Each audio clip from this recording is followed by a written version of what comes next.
Hello students, welcome back to this channel. Students, आज के class में हम लोग कैश फ्लो स्टेटमेंट्स चैप्टर का ब्रीफली डिस्कशन करेंगे और जानने की कोशिश करेंगे कि ये रियल लाइफ में यानी बिजनेस के अंदर ये रिलेट कैसे करता है। इसका हर एक जो कॉन्टेक्स्ट होता है ये मीनिंगफुली कैसे रिलेट करता है उस बिजनेस के अंदर जो कैश फ्लो स्टेटमेंट्स का कंप्यूटेशंस करता है। चलिए हम लोग शुरू करते हैं। Student, first of all, we can write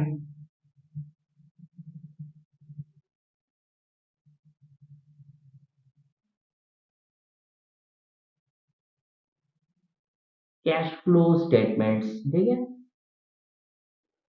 cash flow statements होता क्या है स्टूडेंट्स? कैश फ्लो का मतलब ये होता है कि कुछ बिजनेस के अंदर हम लोग देखते हैं पैसा बाहर से बिजनेस के अंदर आता है और कुछ इवेंट्स के बाद ये बिजनेस के बाहर चला भी जाता है। तो ये इन और आउट, एंट्री और एग्जिट ऑफ द मनी, जो ये एक टोटल ओवरऑल ओवरऑल कॉन्टेक्स्ट के अंदर ये इवेंट्स होता है। हम लोग इस घटना को हम लोग देख सकते हैं और हम लोग समझ सकते हैं। तो ये जो टोटल पूरा जो एक डिस्पर्शंस होता है, ये फैक्ट होता है। तो ये जो एनालिसिस करी जाती है इसको हम लोग कैश फ्लो स्टेटमेंट्स के अंदर करते हैं। तो ये होता है कैश फ्लो स्टेटमेंट। ये अकाउंटिंग स्टैंडर्ड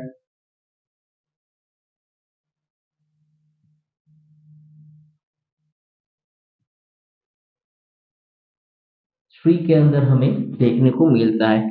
और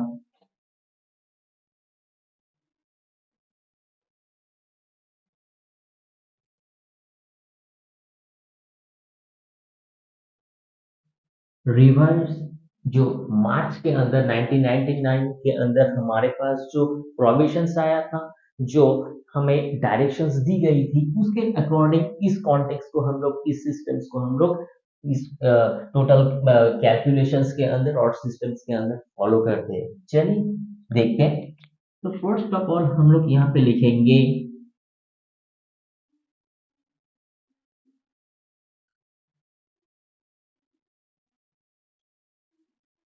operating activities. Students, operating activities ये क्या होता है?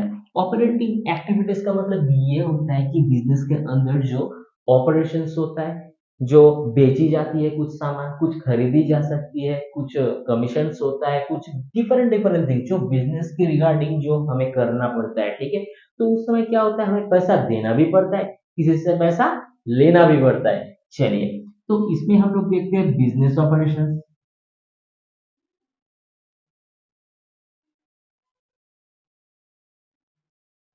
तो बिजनेस ऑपरेशंस के अंदर टू थिंग्स हमें देखना पड़ता है। एक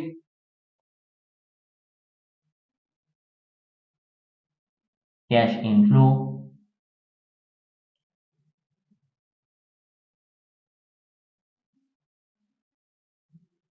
एक होता है कैश आउटफ्लो। तो स्टूडेंट्स, कैश इनफ्लो और आउटफ्लो के अंदर हमें देखने को मिलता है कि ये कैसे काम करता है। चलिए हम लोग इसको देख लेते हैं।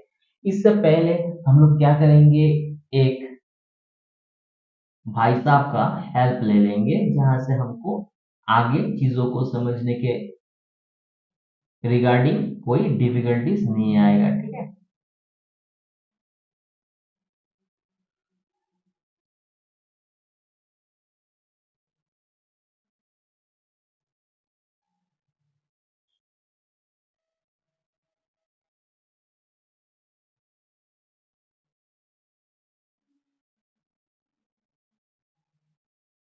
तो इस भाई का नाम है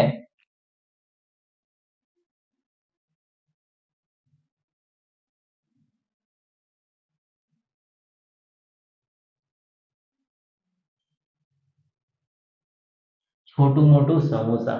तो छोटू मोटू समोसा वाला जो है, इस भाई साहब ने इस जो टोटल ये ओनर है, इस दुकान के अंदर इनका बिजनेस चलता है और इन्हीं का जो बिजनेस है, इन्हीं का बिजनेस से हम लोग आज का जो टोटल पूरा सिनारियो होगा इसको समझेंगे, रिलेट भी करने की कोशिश करेंगे।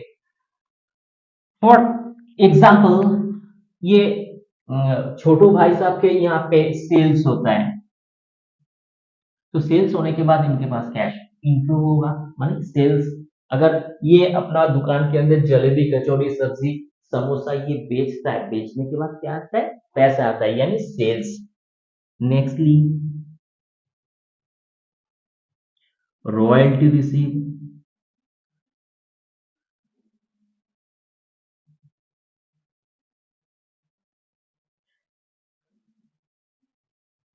Then commission receive.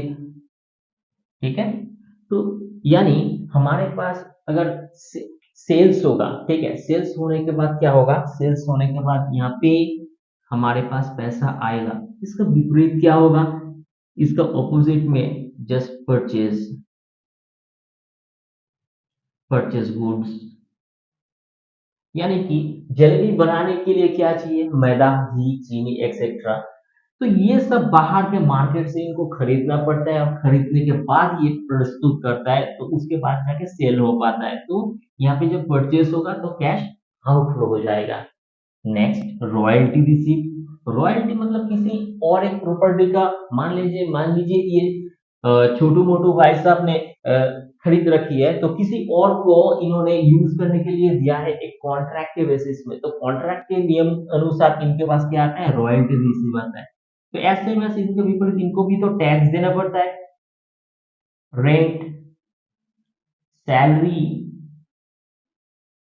वेजेस और एक्सेट्रा एक्सेट्रा ये भी देना पड़ता है। Commission receive. कमीशन रिसीव का मतलब ये होता है कि भैया हम आपको दूसरे कोई एक बिजनेस के अंदर, मतलब किसी दूसरे एक दुकानदार को छोटू मोटू भाई साहब बोल रहे हैं कि भैया हम तो आपसे लेते भी हैं, हमारा बंधु को भी हमने बोला है कि आपके दुकान से परचेस करने के लिए, तो बल्क परचेसेस हो रहा है, बहुत ज्यादा बिक्री आपका बढ़ रहा है, सो हमें क्या मिलेगा? तो दुकानदार ने छोटू मोटू भाई साहब को क्या दिया? कमीशन दिया। सो दैट इज वाई इसको बोला जाता है कमीशन रिसीव। इसके जस्ट ऑपोजिट में कमीशन पेड। ठीक है, कमीशन पेड भी होता है। Next interest received.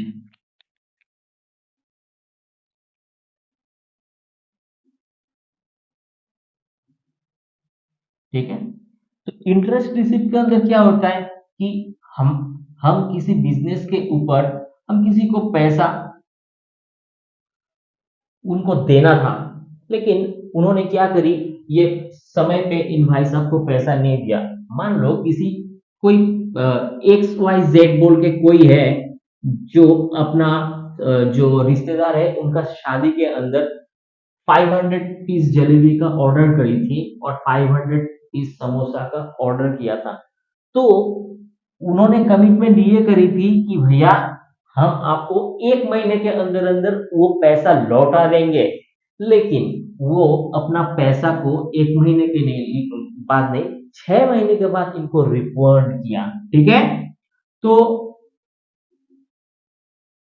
रिफंड करने के बाद ये जो 5 जो महीना था, 5 मंथ्स का जो एक्स्ट्रा पैसा था, मतलब उनके पास ये पड़ा रहा। So that is why Chhotu Motu samosa वाला has been receive extra money which is interest on capital. मतलब इनके पास अपना बिजनेस कैपिटल यानी पूंजी अभी 6 महीना के लिए वो स्टैगर हो जाता है, तो उस सिचुएशंस के बाद इनको इंटरेस्ट भी मिलता है। तो बोला गया था एक्स वाई जेड को, देखो भैया हम आपसे 1 महीने का 1 महीने के ज्यादा आपके साथ डीलिंग्स नहीं करेंगे, क्योंकि ज्यादा अगर टाइम आप लेते हो पे करने के लिए, तो हम आपसे इंटरेस्ट भी लेंगे। ठीक है, तो इंटरेस्ट रिसीव। तो जस्ट इसके ऑपोजिट इंटरेस्ट पेड भी होता है। किसी को अगर हम लोग पेड इंटरेस्ट करते हैं, तो उसको हम लोग उस समय कैश आउटफ्लो भी होता है। चलिए, कैश फ्लो स्टेटमेंट्स का और एक पोर्शंस जो है, इस पोर्शंस को भी हम लोग देखते हैं। जस्ट ये होता है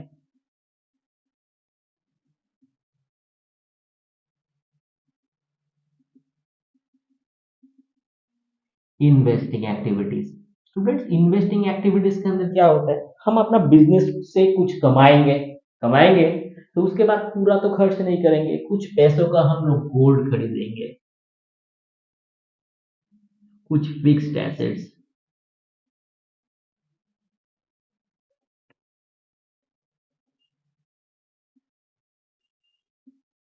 ठीक है। कुछ हम लोग कुछ फिक्स्ड एसेट्स के अंदर, कुछ गोल्ड के अंदर, कुछ प्लॉट ऑफ लैंड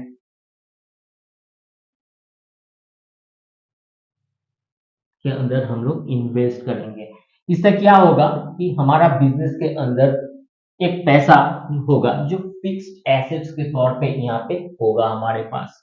सो ये ग्रेट सपोर्ट होगा इन फ्यूचर। तो इन यहाँ पे भी हम लोगों को inflow and outflow, inflow and outflow हमें देखने को मिलता है। तो स्टूडेंट्स यहाँ पे अगर एसेट्स के अंदर मतलब इन्वेस्टिंग एक्टिविटीज के अंदर हम लोग इनफ्लो को देखेंगे तो what is the source of the inflow. तो फर्स्ट जो होता है ये हमें फिक्स्ड एसेट से मिलता है, जैसे dividend receive,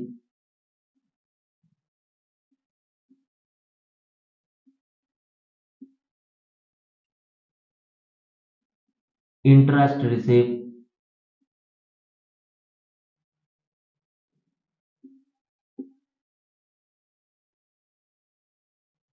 sale of non current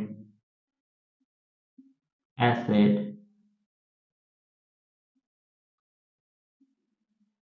cell of fixed assets.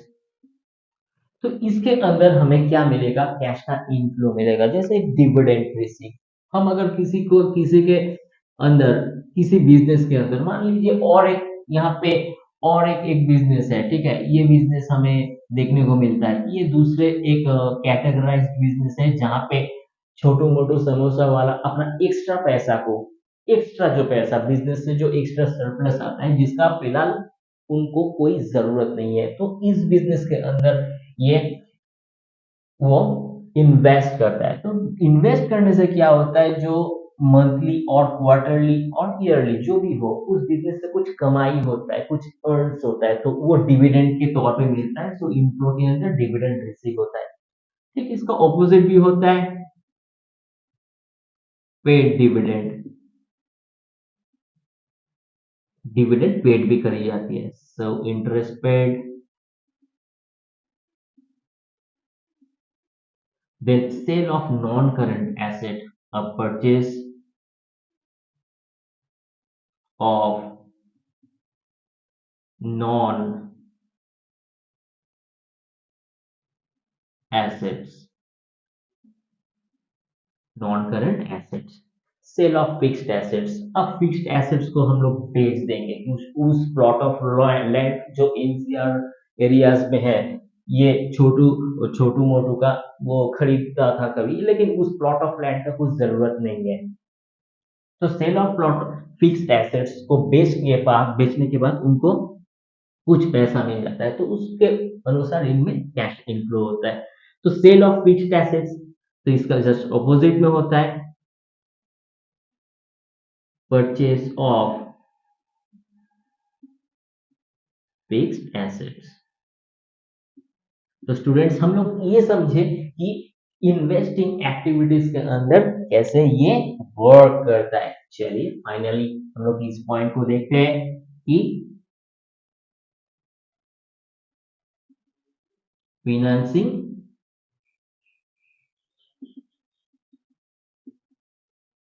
Activities, financing activities एक बिजनेस का बहुत इंपॉर्टेंट एक पॉइंट्स होता है फाइनेंसिंग एक्टिविटीज। इस फाइनेंसिंग एक्टिविटीज के अंदर हम लोग ये देखते हैं कि फाइनेंस रिलेटेड जो यहाँ पे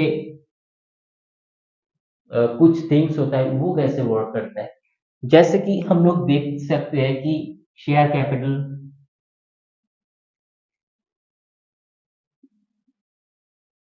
हो गया, लोन, देन इंश्योरेंस और भी कुछ, ठीक है, एक्सेट्रा एक्सेट्रा। तो इसमें भी हम लोगों को देखने को ये मिलता है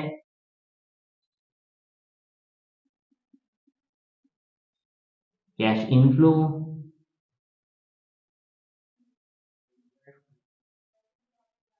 कैश आउटफ्लो, ठीक है। तो कैश इनफ्लो के अंदर हमें ये देखने को मिलता है कि पैसा हमारे पास आता कैसे है, कहाँ कहाँ से। और आउटफ्लो के अंदर हमें ये देखने को मिलता है कि पैसा कौन कौन से पर्पस के अंदर बिजनेस से बाहर जाता है। तो स्टूडेंट्स हम लोग देखते हैं फर्स्ट कि यहाँ पे हमारा बिजनेस के अंदर, यानी छोटू मोटू बिजनेस के अंदर हम अपना बिजनेस ही मान के चलेंगे, ठीक है। तो हमारा बिजनेस के अंदर कोई अगर पैसा इन्वेस्ट करना चाहता है कि भैया छोटू मोटू आपका बिजनेस बहुत ज्यादा रेपुटेटेड है और हमें फ्यूचर का प्रोस्पेक्टस बहुत इसमें पॉसिबिलिटीज दिखता है, so that is why we have decide कि we are interest to invest on your company. So it is the interest of us, we will be getting the highest number of profit, so it will be इसके साथ साथ ये बहुत ज्यादा secure भी होगा, सो that is Y हम आपके बिजनेस में इन्वेस्ट करना चाहते हैं। क्या आप परमिशन दोगे? बोलता है क्यों नहीं, अब इन्वेस्ट कर सकते हो। तो कैश इनफ्लो आएगा, issue of share, issue of debenture,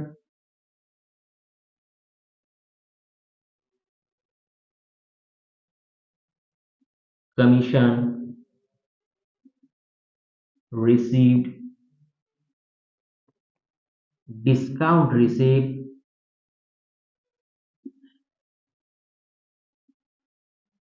ठीक है। और यहाँ पे जो इंटरेस्ट भी है,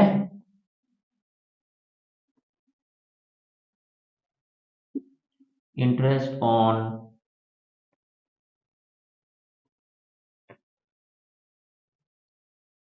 लोन। तो इस ये जो हमारे पास पॉइंट्स है, इस पॉइंट्स के अंदर फिलहाल हम लोग पैसा रिसीव कर सकते हैं, यानी हमारा बिजनेस में कैश का इनफ्लो हो सकता है, ठीक है। जस्ट इसका ऑपोजिट में हमारे पास से पैसा चला जाएगा। मान लेते हैं कि 5 इयर्स के बाद या 10 इयर्स के बाद इसका ये एग्जिस्टिंग शेयर होल्डर्स आता है और बोलता है, भाई भाई साहब हमारा पैसा हमें लौटाओ, हमें रिडीम्शन करना है और हमें पैसे का बहुत ज्यादा जरूरत है। सो क्या होगा, इश्यू ऑफ शेयर का जस्ट ऑपोजिट होगा रिडेम्पशंस ऑन शेयर, ठीक है। रिडेम्पशंस on debenture,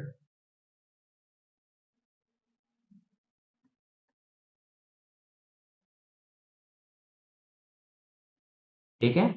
commission receive, paid two commissions, then paid to discount,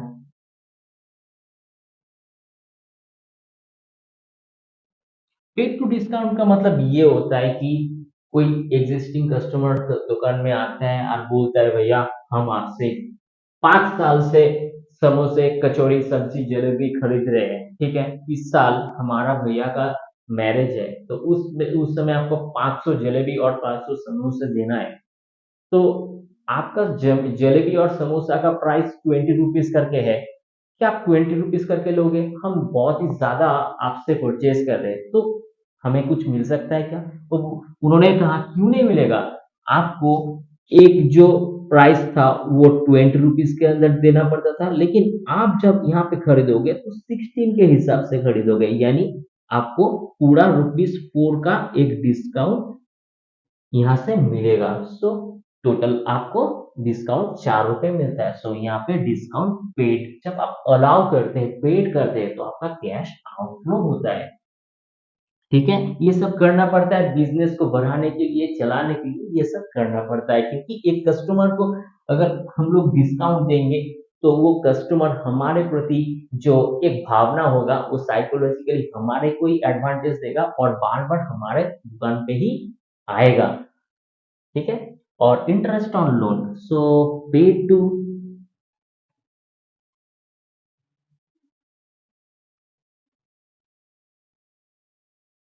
interest on loan, अगर किसी से आप लोन लेते हो, होता है ऐसा, तो आपको क्या देना पड़ता है? इंटरेस्ट देना पड़ता है, क्योंकि इंटरेस्ट ऑन लोन किसी टाइम होराइजन के अंदर, किसी टाइम टाइम के अंदर आपको ये पे करना होता है, ठीक है, एक सिस्टम के अंदर आपको पे करना होता है। तो स्टूडेंट्स ये हमारा जो तीन एक्टिविटीज था, operating activities, investing and financing activities, इसके अंदर हमें सिर्फ और सिर्फ ये देखना था कि बिजनेस ऑपरेशंस हम कहाँ कहाँ पे इन्वेस्ट करी और हमारे बिजनेस में कौन कौन इन्वेस्ट करी और हम किसी दूसरे के बिजनेस के अंदर कैसे इन्वेस्ट करी। ये जो एक सर्कल चलता है, ये एक सिस्टम्स के अंदर हमें देखने को मिलता है जिसका नाम है कैश फ्लो स्टेटमेंट्स। ये बिल्कुल डिफिकल्टीज नहीं है, बहुत अच्छा है। आप बार बार करके इसको देखो, आपको बिल्कुल आसानी से ये समझ में आएगा और आप इसको कभी भूलोगे भी नहीं। और ये कंसेप्ट अगर आपको ठीक से समझ में आ गया तो आगे जो हम लोग इसको इसको प्रोफॉर्मा करेंगे और उसके ऊपर जो प्रैक्टिकल मैथ्स करेंगे तो उसमें बहुत ज्यादा आसानी रहेगा। तो स्टूडेंट्स हम एक चीज हम लोग अभी देखेंगे कि फॉर एग्जांपल किसी एक पॉइंट्स को आप ले लीजिए, जैसे इंटरेस्ट ऑन लोन, इसको हम क्या करते हैं, हम लोग देखेंगे, ठीक है, इंटरेस्ट ऑन लोन और यहाँ पे हो जाता है जो paid to interest on loan है। हम इस दोनों चीजों को एक बार के लिए देखेंगे। मान लीजिए इंटरेस्ट ऑन लोन के अंदर हमें 500 रुपीज पे करना होता है, ठीक है, सॉरी, हम लोग 500 रुपीज को रिसीव करेंगे कैश इनफ्लो के अंदर, ठीक है, इनफ्लो के अंदर हम लोग रिसीव करेंगे और हमें भी तो कोई इंटरेस्ट देना होगा ना किसी दूसरे को जब पैसा हम लोग लेंगे। तो इस समय हम लोगों को रुपीज 400 का एक अमाउंट देना पड़ता है, ठीक है। तो यहाँ पे आपको एक चीज देखने को मिलेगा कि यहाँ पे जो दोनों का इन और इनफ्लो और आउटफ्लो का जो डिस्टेंस है ये रुपीज 100 है, ठीक है। तो ये जो डिस्टेंस है, इस डिस्टेंस के अंदर जो हमारा बैलेंस होता है, मतलब ये दोनों सीक्वेंस के अंदर हमारे पास बैलेंस आता है, इस बैलेंस को ही हम लोग कैश फ्लो स्टेटमेंट्स के अंदर कंप्यूट करते हैं और ये सिलसिला आगे बढ़ता है, ठीक है। तो आगे हम लोग और भी ज्यादा जो हमारा सीक्वेंस होगा, इवेंट्स होगा, हम लोग उसको समझेंगे। आप इसका स्क्रीनशॉट ले लो। ओके, चलिए स्टूडेंट्स बार बार इसको रिवाइंड करना और आपको बहुत ज्यादा इंटरेस्ट फील होगा और आपको इजीली समझ में भी आएगा। वीडियो अगर अच्छा लगता है तो इसको जरूर एक लाइक कर देना, इसको शेयर करना अपना फ्रेंड्स के साथ, सब्सक्राइब करना इस चैनल को और मिलते हैं किसी नेक्स्ट क्लास के अंदर। तब तक के लिए थैंक यू।